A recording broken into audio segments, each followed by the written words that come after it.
All right, Aspire Leaders, I have a treat for you because I have the very first guest of the Aspire to Lead podcast. This was a long time ago, 5 years ago. Todd Nesloney convinced me to create a podcast. Actually, there wasn't much convincing. I pretty much begged him to jump onto a podcast with me. But it's funny because it's kind of full circle, Todd. We started on YouTube. I really stole everything from you as far as the process, procedure, trying to figure this podcasting world out. And now we're back on. I'm using StreamYard and we're posting content on the new Joshua Stamper content on YouTube. And it's also on the Teach Better Team YouTube page. So we're back kind of full circle. And I have the pleasure of having you back on Aspire to Lead. So thank you so much for joining me today. I cannot believe it has been 5 years. Goodness. And you have had some incredible people on. So I'm thrilled. I'm like, oh my gosh. When you messaged me like, hey, you want to come on? I was like, Josh, do I ever tell you no? Like, yeah, let's make it happen. It's an easy excuse for me to hang out with you. So of course I'm going to say yes. It's been a while, buddy. I was looking and it's been a couple years, and of no surprise to anyone, you've written a couple books in that time. So I really want to touch on that. I've had a couple of your co-authors on prior to, and you're too generous about the guests that have been on this podcast, because I really feel like you were the Kickstarter of that. So like people were like, oh, Todd Nesloney's been on. Whatever. So I have to be. You were so full of it. You were so full of it. I have to be on the Aspire to Lead podcast now. So for those who are listening, if they haven't checked out your previous episodes, and to my benefit and to my listeners' benefit, we've had you on a couple times, and I feel like every single episode has just been a wealth of information and wisdom. So Todd, will you just kind of give us an update as to what's going on in your world? Because I feel like I'm looking on social media, you're traveling like a madman. It's kind of like, where's Waldo? Finding Carmen Sandiego. I'm trying to figure out where Todd Nesloney is at in the United States. So can you just give us a little update? First of all, I feel like you really dove into my generation with those two references there, with the Waldo and the Carmen Sandiego. I mean, it's like back in my childhood. But yeah, so I work full time for the Texas Elementary Principals and Supervisors Association, also known as TEPSA, here in the great state of Texas, serving pre-K through 8th grade leaders. And then in addition to that, I'm the director of Get Your Lead On, which falls underneath the Get Your Teach On umbrella. So I get to help with those conferences and help organize Lead On. And then I do all my consulting and speaking as well on the side. The great thing about Lead On and TEPSA is a lot of my work is virtual. So it allows me the freedom to go out and just really travel and consult and help schools and districts grow themselves and their students. And I can do all my work on the plane and late at night at the hotel. But I got that going on. And then I'm helping my wife raise 2 twin boys, toddlers. They're 2 years old. And that is a whirlwind, exhaustive experience every day. Another joy of working from home is I get to battle the workload as well as screaming children in the background usually. But right now they're asleep, so you don't get to hear them right now. I mean, between your kids, my kids, and different animals in our houses, who knows the interruptions that may occur. But that's the fun of going live and doing this, is because you just never know what's going to happen. So, Todd, I want to talk about TEPSA first, because I've had the pleasure of joining you in a couple of events here. I know you have different conferences that go on throughout the year. So is there anything that's coming up that would be beneficial for our aspiring and current leaders? Oh my goodness. Well, I always say I really try to be really selective over what I get involved in and what I spend my time doing, because I really want it to be a true reflection of what I believe in. And that was one of the reasons why when TEPSA offered the job, I was like, heck yeah, because I was a member of TEPSA and loved their summer conference. And now working behind the scenes and seeing that there's only like 12 people who do everything, I was like, whoa, when you work for a nonprofit, there's a lot going on. But we have our Grow Leadership Conference coming up in November. I'm not sure when this episode's going to land, so if November already passed, oh well.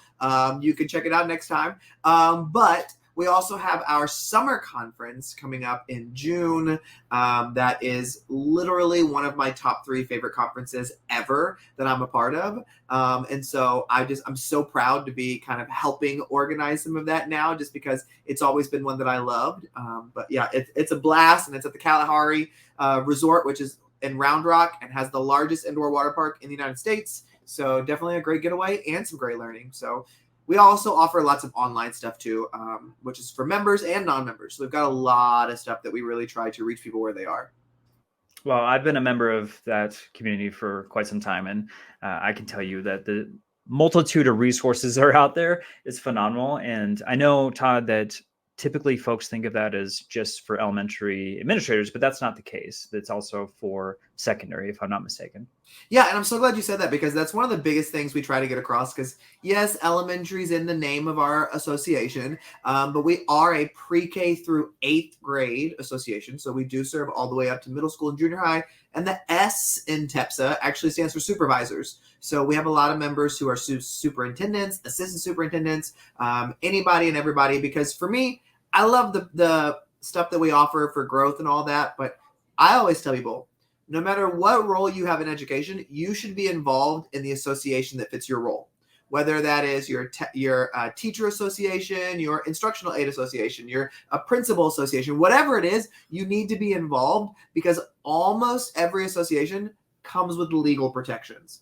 And as all of you know, we live in a very volatile world these days. And so I always tell people in Texas, if you are an administrator in Texas and you aren't a part of an association, you are really putting your career at risk.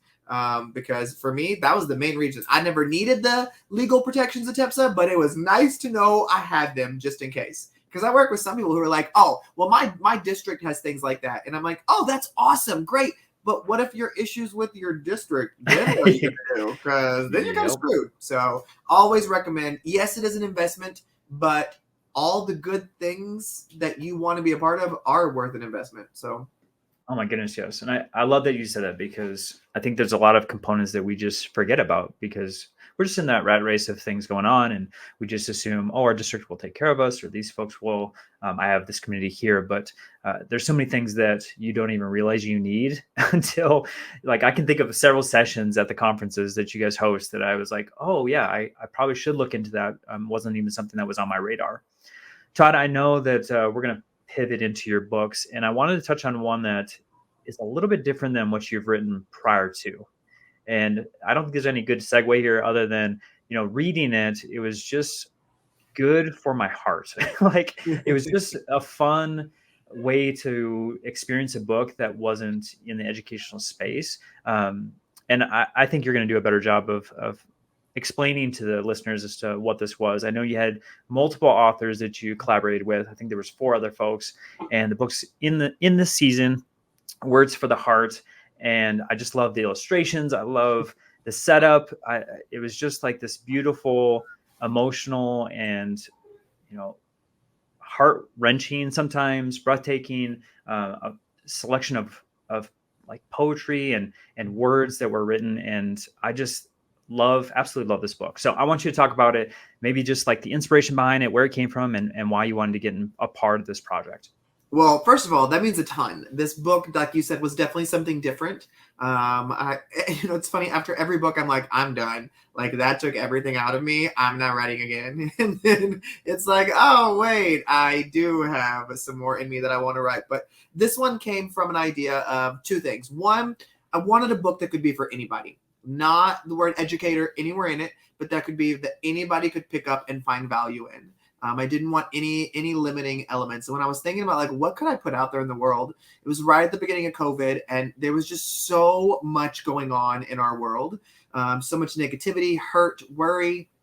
And I just thought, I want to put something out in the world that does the opposite of that. That is a source of refuge, a place where people can go to get some inspiration, anything like that. And I thought, I'm such a collaborator that I was like, okay, I really want this to be different. Who are 3 people that I could collaborate with that I never have that could really help bring unique perspectives, who come from different walks of life, different cultural backgrounds, different experiences and careers. So I reached out to a friend in California, one in Indiana, and one in Tennessee, and said, hey, do y'all want to write a book with me? And one of them was a spoken word poet. And he was like, can I write poetry? I'm like, yeah, it's going to be all kinds of stuff.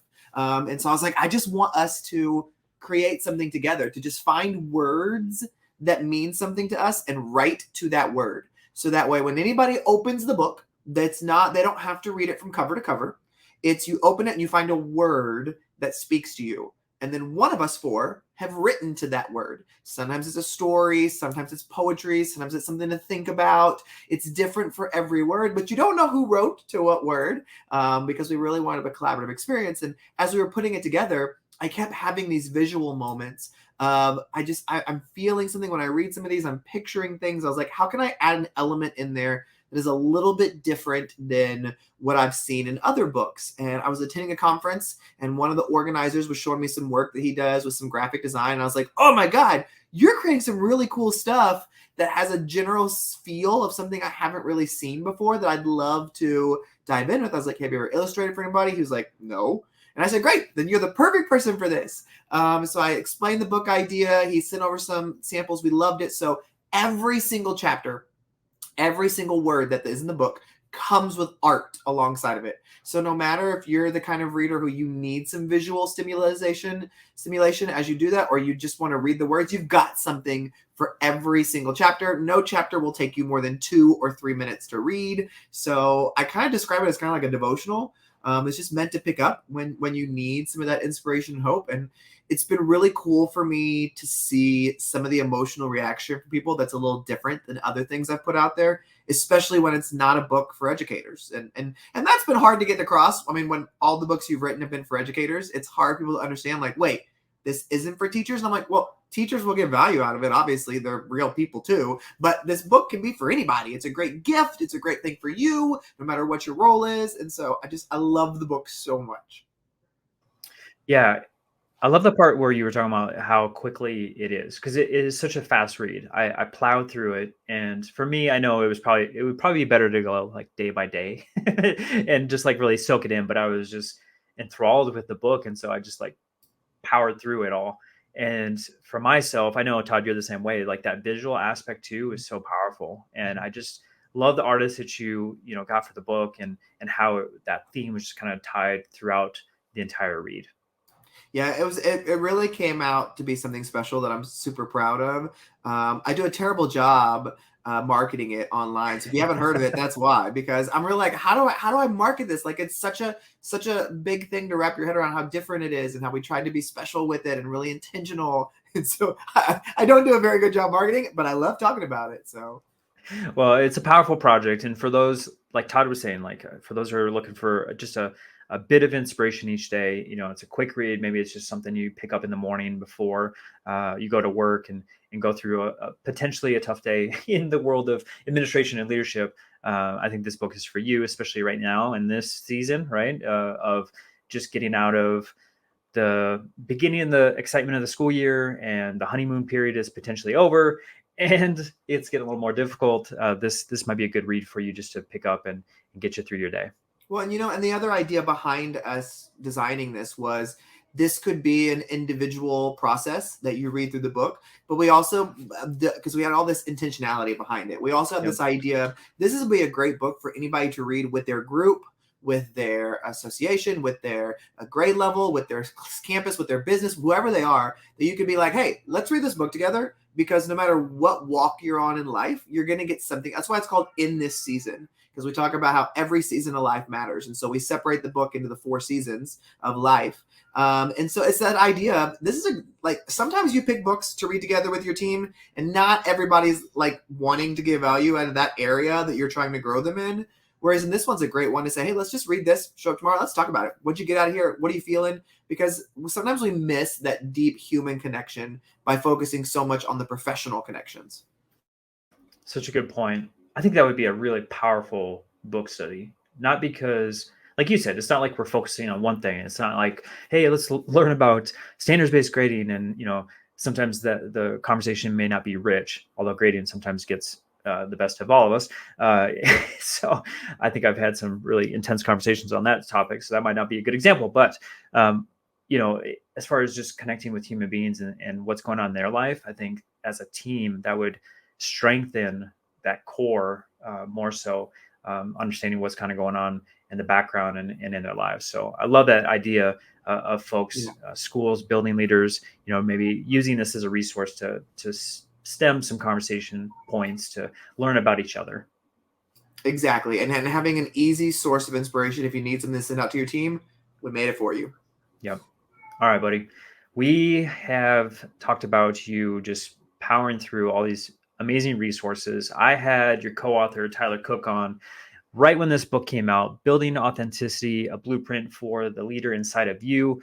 Absolutely love this text. If you go to joshdapper.com, go to resources, I've got several of Todd's books, including this one there. It's an easy click of a button to pick up this book. But this is such a beautiful text because, I mean, this is exactly what this podcast is built on, right? Is trying to figure out, like, what are your core values, trying to have some self-awareness, reflection, and then also some feedback into your own life. And that's what this book is all about, man. And it's such a powerful resource. I think anyone that's listening should rush out and get it, because I think it doesn't matter if you're a brand new administrator or a veteran. I think this is a key piece to just go back in that reflection process. So I would love for you to touch on this book and the reason you and Tyler felt it was important to get this out to the world.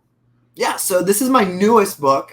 Came out after In This Season. And as you can tell, I shifted a little bit in this season, trying to design something that could be for anybody. And then I shifted again, and I was like, okay, there's a lot of great leadership out there. I love Simon Sinek. I love John Maxwell. I love Chip and Dan Heath. Like, there's so many people that I love and admire it and the work that they're doing. And I was really thinking about, I really want to help people see the leader within, no matter what their job title is, no matter what they're choosing to do with their life. Every one of us has a leader within. And it's always broke my heart that when I talk to people, and if I were to ask them to describe themselves in 5 words or 10 words, most people don't use the word leader in those first 10 words. And because they don't see themselves as somebody who's impacting others. And I'm like, I don't know what you're talking about. You impact people every day, whether you want to or not. So you need to start seeing yourself as a leader. But a leader, like I said, isn't a job title, because we lead at work. We lead when we go home with whoever's at our home, and we lead when we go out with our friends. And all 3 areas of those leadership points in life matter. And so when I wanted to write this, I got Tyler Cook was a friend of mine and was doing incredible work. And then we were talking about leadership, and I was like, whoa, you have a doctorate in authentic leadership? That's a nice tie-in to what we're talking about. And so I was like, let's write a book. And he was like, wait, are you serious? And I'm like, well, let's write some stuff together and see if we actually work together and flow. And because it feels like our ideas align, I want to make sure this fits. And so he loved the idea of really just focusing on every area of life. And again, just like within this season, we don't mention the word educator anywhere in the book, because we wanted to write a book that no matter how you're defining yourself, you can learn and have a blueprint on how to create that leader within, so that you can be the best version of yourself, no matter who is in your life or what you're choosing to do with your day-to-day moments. And so it's a really exciting book, super proud of it. Just recently, we've really got it into several companies. And so getting to see some of the work that me and Tyler as educators put into this book, but seeing some of those ideas of educational leadership now go into some of the corporate leadership has been fun and exciting. But my favorite part is finding someone who never defined themselves as a leader and then has read the book and been like, thank you. Like, I got this, this, and this, and that's what I'm focusing on. And I'm like, yes, that's exactly why I write this, just hoping one person can find some value out of it. So it's been a blast. Oh, I can assure you more than one person has found value from this text. And I think you're right, bud. I mean, like, some of the most powerful conversations I've had and some of the most enjoyable ones is bringing someone in and letting them know, like, I see leadership qualities inside you. And honestly, like, every single time the person sitting on the other side of the table is shocked.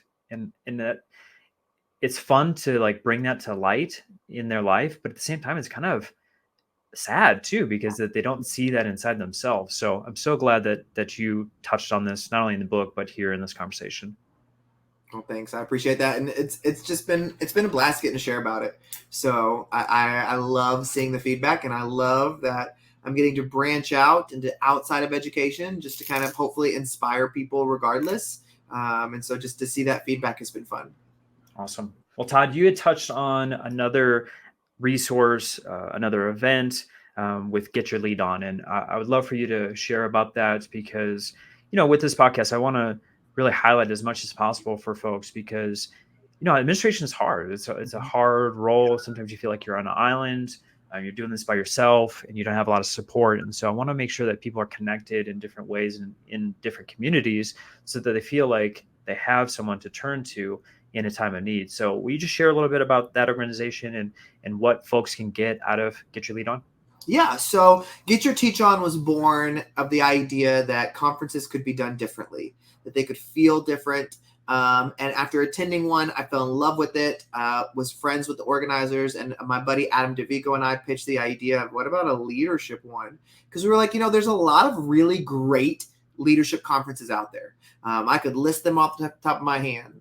And so I just think, I don't want to be somebody who's like a direct competitor to them, but I want to do it different. Like, that's always my thing. I want to be different. I want to be doing something that brings value in a way that others might have missed. And so the great thing about Get Your Lead On is it is a different type of conference compared to any other leadership one you've been to.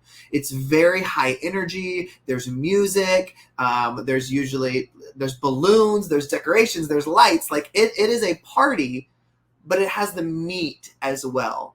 And so we tried to really make something that was fun, that was engaging, that focused on the heart side of a leader, but that equally focused on the meat.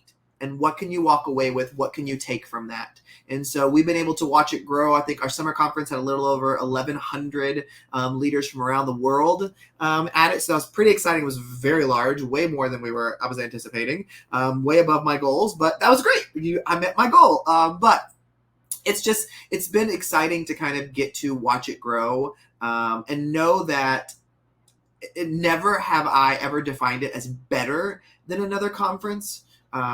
I think that you have to find the learning that fits you. You have to find the learning that fits your personality. There are times when I want to go to a conference and I just want to pick my sessions and go from room to room and not talk to anybody, not have any games I play. I just want to go and sit and learn. And then there are times when it's like, well, I need a break. Like, I want to go and learn this, but I want to be fun. Like, I want somebody to do something silly. I want somebody to make me laugh. I want somebody to make me cry. And I want some takeaways because my job, I obviously need to be getting better at every day. And so I think it's finding what you need at the right time. And for me, Lead On is that place that is high energy, exciting. I know I'm going to get good content from people around the country. And it's a great opportunity to meet other leaders from around the country, which is true for any conference, but Lead On especially is designed for you to get to know other people and form those connections so that helps you become a better leader too.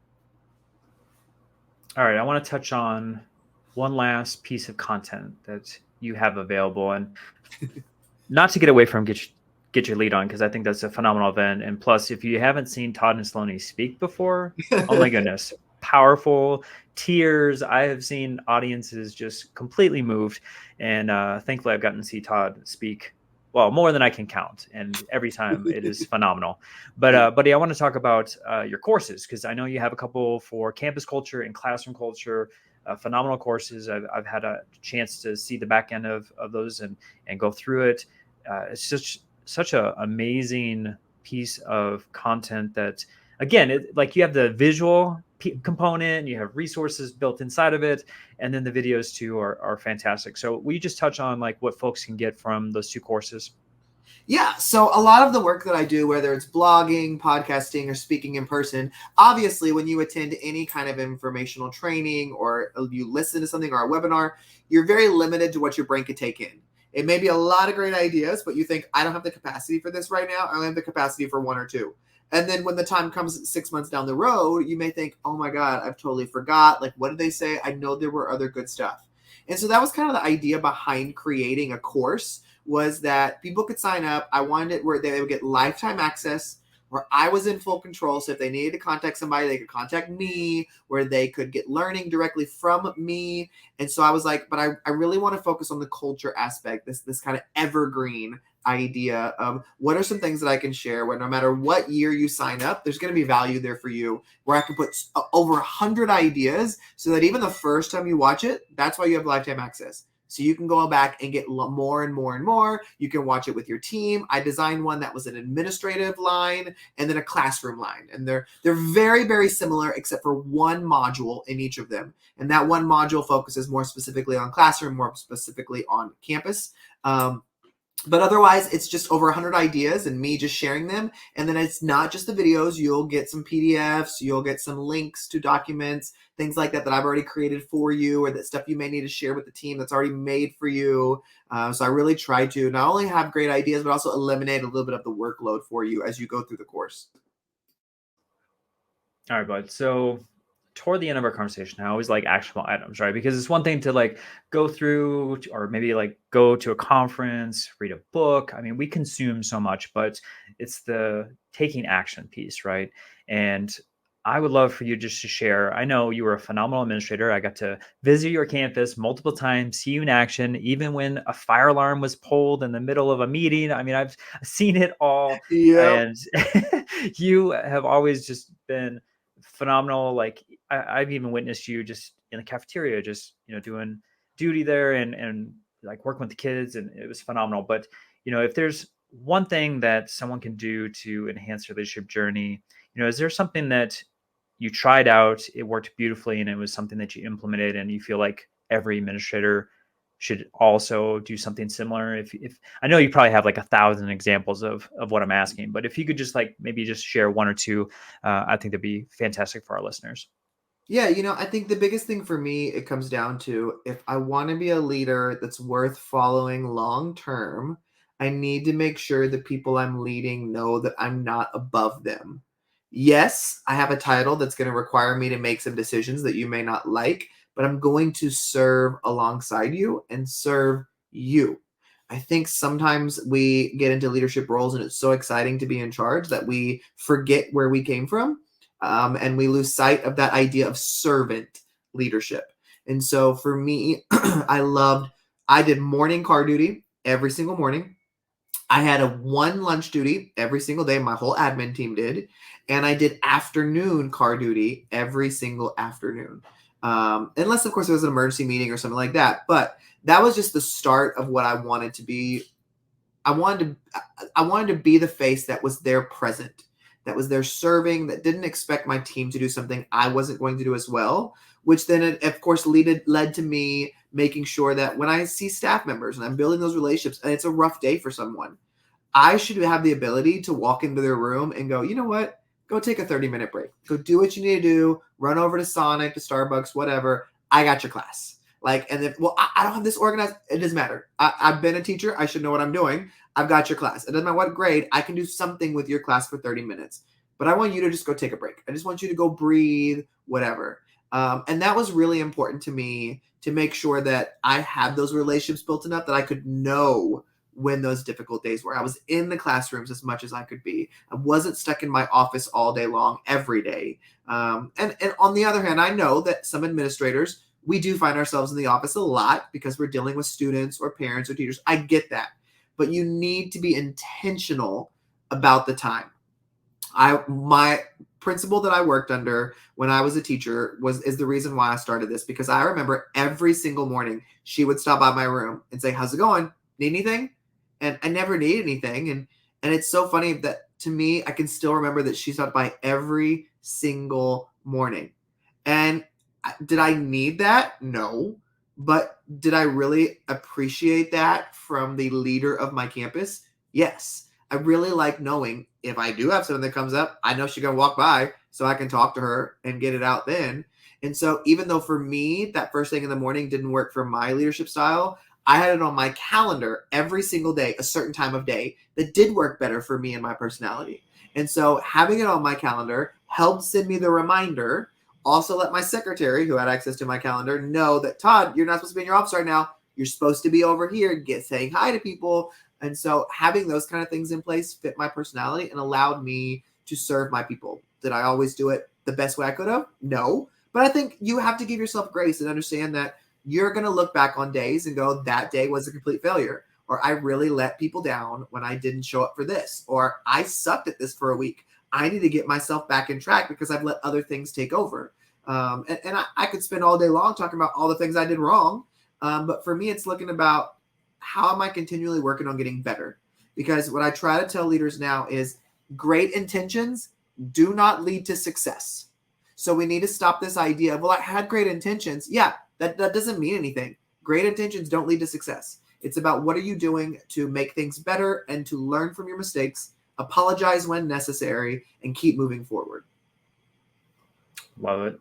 Well, Todd, I saw you firsthand. I know no one is perfect in administration. We all fail every single day. But like you said, we got to sometimes give ourselves grace and then, make sure that we're reflecting on like, what can we do better the next day? And sometimes we do go through ruts. I mean, as you know, things come up that really beat us down. If you said the legal part, sometimes, it gets crazy and you got district admin or lawyers or parents or you name it getting into your schedule and making things really, really stressful. And sometimes things fall to the wayside, but it's important to come back and make sure that you're supporting your teachers as much as possible. And I thought you did a beautiful job of that. And I love that you're now able to go across the country and help administrators with that. So Todd, if someone wants to bring you in for a keynote or talk with their staff, how may they do that? Or, really, if folks are not connected with you on social media, I would beg them to do that immediately. So how could they do that also? Well, the easiest place for me to send people is my website, which is toddnesloney.com. And if you don't know how to spell Nesloney, if you spell it even close to it, when you Google it, it'll come up. But it's just redesigned the whole site. So I'm super proud of everything that's been put into that. But it's got videos, articles, blog posts. You can sign up for my email list. All kinds of things are on there, as well as contact me forms and my access to my books, everything. So definitely you can go to toddnesloney.com.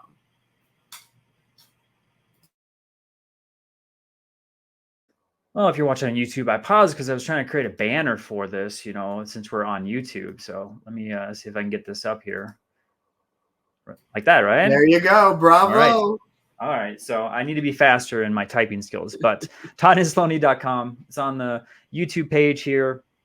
So if you're watching on video form, you just copy and paste that on there. I'll put it in the show notes though for folks. If you're on your podcast app, you can just click on it. It'll go right to Todd's website. There you can find his blogs, his courses, all his books. I've lost count. What are you, like 20 books in now, Todd?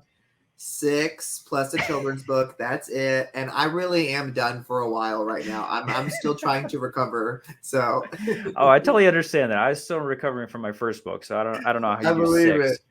But I am getting that itch, so maybe I'll have an announcement here soon about a potential of a second book. But I'll just kind of tease that out for now as I'm percolating on a new topic here. But just so folks know, as far as Aspire to Lead, my book, Todd Nesloney, I had the privilege of having him write the foreword to the book. So if you want to read some additional content of his, he wrote a beautiful foreword. I am so grateful for you. And because the book is amazing. That's the only reason I agreed to write the foreword, because the book is amazing. So, well, I appreciate that, buddy.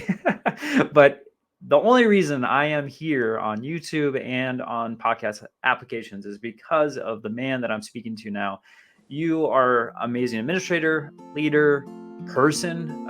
You are such a great friend, and I blame you for a lot of things, and they're all good things. I'll take it. So I appreciate you so much for being on Aspire to Lead once again, and for all the fantastic things that you're doing to support educators and leaders all across this country.